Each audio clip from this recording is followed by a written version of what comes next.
कभी कभी लाइफ में होने वाली दिक्कतें और लाइफ में आने जाने वाले लोग हमें बहुत सारे सबक सिखा कर जाते हैं और इन्हीं सबक के चलते हम लाइफ में वो ज्ञान वो मुकाम हासिल करते हैं जिसके लिए बहुत से लोगों को काफी ज्यादा मेहनत करनी पड़ती है और काफी लोगों को गुरु बनाना पड़ता है। देखो यार, सबसे पहली चीज है, अगर आप लाइफ में कुछ कर रहे हो और वो करने में आपको दिक्कतें नहीं आ रही ना, तो वो सब बेकार है।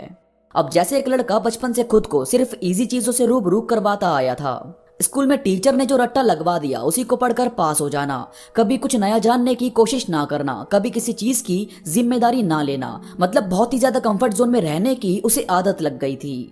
तो पहले तो उसका कुछ सपना नहीं था कि क्या बनना है क्या करना है, मगर बाद में लगभग 22 की उम्र में उसने सोचा कि मुझे म्यूजिशियन बनना है। और म्यूजिक में उसका इंटरेस्ट इस कदर बढ़ गया था कि अब वो घर वालों से भी लड़कर जिद करने लगा कि मुझे यही करना है, मैं यही करूंगा।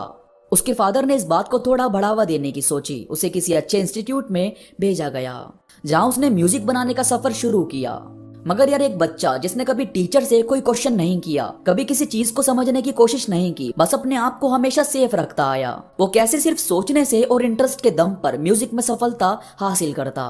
तो शुरू में तो इसे कुछ समझ ही नहीं आता था कि किस तरह से पियानो बजता है, कैसे किसी सॉफ्टवेयर में म्यूजिक बनाया जाता है। कभी कभी दिल करता था कि छोड़ दे, बेकार है, मगर फिर डर जाता था कि पापा तो उम्र भर खाना देंगे नहीं और ऊपर से ताने भी सुनने को मिलेंगे कि उनका पैसा खराब कर दिया। अब दिक्कतें आनी शुरू हुई थी और इन्हीं दिक्कतों के चलते इसे अपनी क्वालिटी का पता चला। इसे पता चला कि ये कितना सक्षम है अपने काम को करने में, अपनी दिक्कतों से लड़ने में। सालों लगे इसे अपने उस कंफर्ट जोन को तोड़ने में, मगर आखिर में इसके गाने वायरल हुए और लोगों ने पसंद भी किए। तब जाकर समझ आया कि जिस काम को करने में दिक्कतें नहीं आ रही ना यार, वो पक्का गलत रास्ता है, क्योंकि जो आपको चाहिए वो इतनी आसानी से आपको कभी भी हासिल नहीं होगा। इसके बाद हम जो ये सोचते हैं कि बस इसके बाद खुश रहूंगा, या वो मुझे मिल जाए तो मैं खुश रहूंगा, या ये लास्ट चीज हो जाए फिर मैं हमेशा खुश रहूंगा, तो भाई ऐसा कभी नहीं होता। हमारा जो मन है वो इतना ज्यादा भूखा और इतना ज्यादा तेज है कि उसे जैसे ही एक चीज मिल जाती है उसके अंदर दूसरी चीज को पाने की इच्छा जन्म ले लेती है। जैसे आपने साइकिल ली तो बाइक का दिल करेगा, और बाइक ली तो कार का, और कार के बाद उससे भी अच्छी कार का आपका दिल करने लगेगा।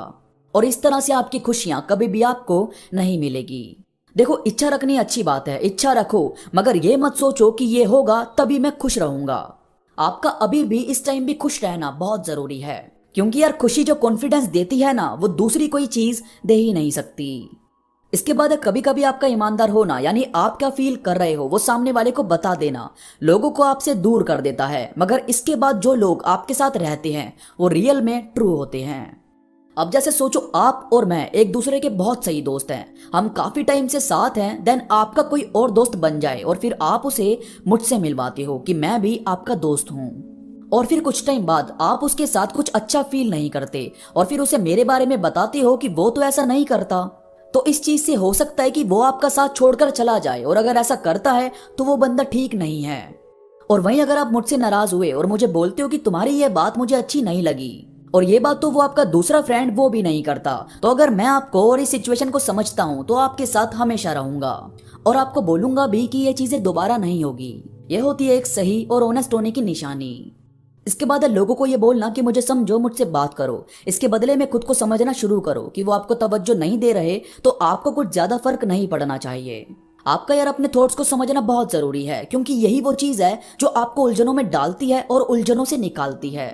अगर आपको खुद के बारे में पता ही नहीं, आप ये देखते ही नहीं कि आपको क्या फील हो रहा है, कौन सी चीजें आपकी सेहत के लिए, आपकी लाइफ के लिए ठीक नहीं है, तो आप कैसे लोगों को ये बोल सकती हो कि मैं बहुत अकेला हूं या प्लीज मुझे समझो वगैरह वगैरह। और भाई, ओवरथिंक सिर्फ उन चीजों को किया करो जिसको सोचने में आपको बेनिफिट हो। फालतू की बातें सोचना ऐसी बात है जो आपके हाथों से बाहर है, वो चीज हमेशा आपको एक जगह पर अटका कर रखती है। अब जैसे कुछ लोग होते हैं जिन्हें उनके पास के ही कुछ लोग बहुत उल्टा बोलते हैं, या कई बार उनके घर वाले उनको ताने देते हैं, तो यार इसका ये मतलब तो नहीं है कि घर छोड़कर जाने का प्लान बनाएं।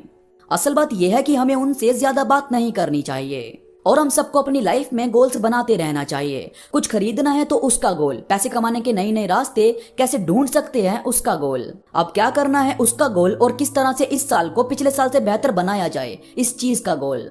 जब ये सब चीजें होने लगेगी ना यार, फिर आपके पास चिंता करने का, लोगों की बातों को दिल पर लेने का वक्त बचेगा ही नहीं।